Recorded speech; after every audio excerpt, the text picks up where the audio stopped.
भाई जो गुरु वचन पे डट गए, कट गए फंद 84 के।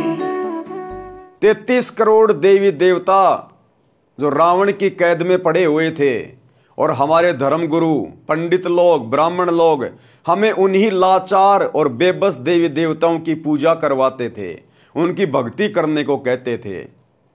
जबकि आप खुद विचार करें, जिस रावण ने 33 करोड़ देवी देवताओं को जीतकर अपनी जेल में डाल रखा था, तो समर्थ कौन हुआ, रावण या वो देवी देवता?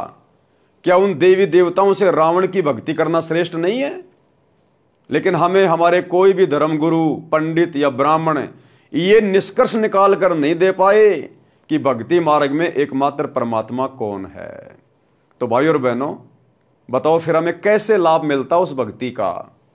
इसलिए भक्ति करते करते भी पूरा मानव समाज दुखी और धीरे धीरे नास्तिकता की ओर जा रहा था, नास्तिकता की ओर। कि क्या फायदा इस भक्ति का?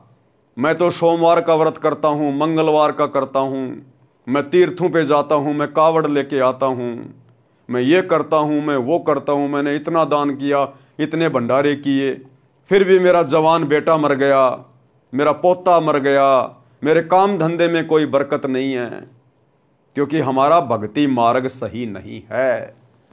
अब ये पुस्तक जीने की राह पढ़ने के बाद आपको बिल्कुल शीशे की तरह क्लियर हो जाएगा कि एकमात्र परमात्मा, जिसने सारी सृष्टि रची, सारी कयामत को रचा, जिस परमात्मा को प्राप्त करने के लिए सतयुग से लेकर द्वापर तक साधु संत महात्मा ऋषिजन घर त्याग कर जंगलों में चले गए, भूखे प्यासे रहकर तप किया, साधना की, लेकिन उनको भी वो परमात्मा नहीं मिला।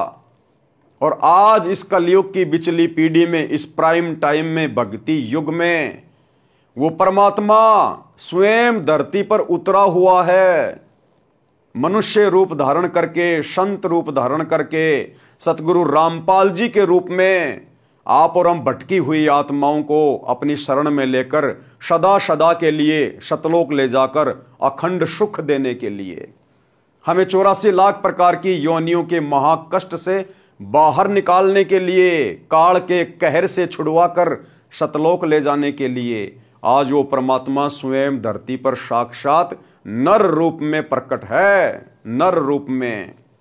भाई और बहनों, हम लोग कहा करते थे कि ना जाने परमात्मा किस रूप में आ जाए, और हमारे धर्मगुरु ये भी कहा करते थे कि परमात्मा निराकार है, परमात्मा साकार में नहीं आता, परमात्मा दिखाई नहीं देता, निराकार है। तो ये दोगली सी बातें किया करते थे हमारे धर्मगुरु, दोगली सी बातें जिनको हम समझ नहीं पाए।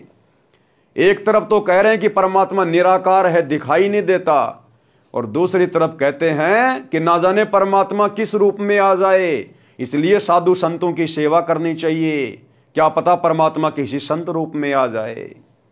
तो हमारे धर्म गुरुओं की थ्योरी और प्रैक्टिकल दोनों सही नहीं थी। लेकिन आप और हम ठहरे श्रद्धालु भगत, हम भला अपने गुरुजनों की बातों पर अविश्वास कैसे कर सकते थे? इसलिए भाई और बहनों, आप और हमें आज तक ये सही मार्ग नहीं मिला।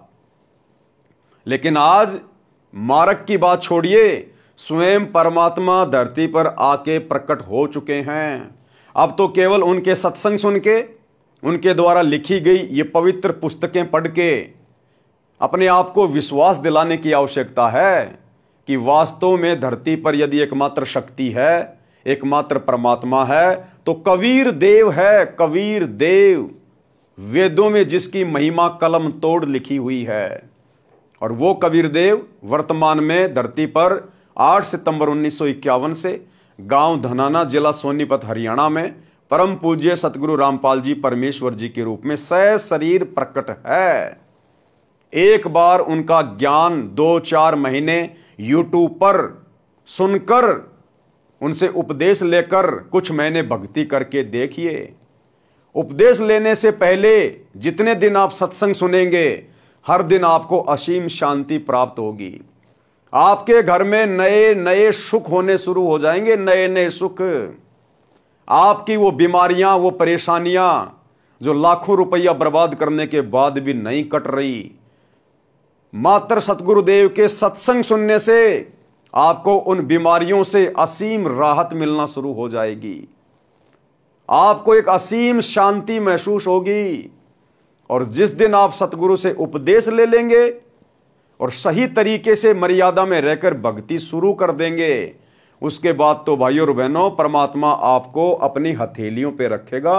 अपनी हथेलियों पे रोजाना आपके घर में नए सुख देगा परमात्मा। रोजाना आपकी आंखों से आंसू नहीं सूखेंगे कि हे परमेश्वर, हम किस अंधकार में पड़े थे, हम किन ज्ञानहीन नकली धर्म गुरुओं के चक्करों में पड़े थे, हम किन आधे अधूरे बेचारे लाचार देवी देवताओं की भैरव भूत की भक्ति में पड़े थे।